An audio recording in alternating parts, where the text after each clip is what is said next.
Many patients will ask me, what's the best breast implant for me to get? And the simple answer is, there is no ideal breast implant because there's so many different kinds. In the United States, we typically use 3 different types of breast implants from different manufacturers, which are Mentor, Sientra, and Allergan. All of these implants have been used by myself, and I've had great results with all of them. And I don't particularly favor one over the other. What I do favor is choosing an implant based on your size, your tissues, and your goals.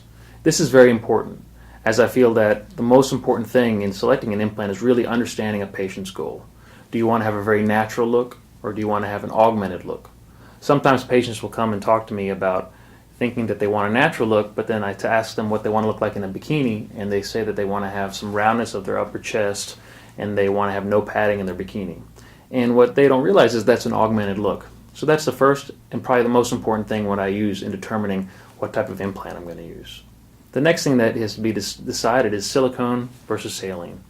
And this is a topic that I explain to the patients in very simple terms that one is very different from the other, basically because they're filled with different materials.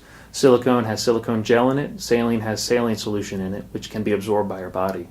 But what most people don't realize is that both implants, the outer shell is actually made out of silicone. So in some way you're exposed to silicone. Both of them are very safe, and I usually leave the decision of which implant to use from the standpoint of silicone versus saline to the patient.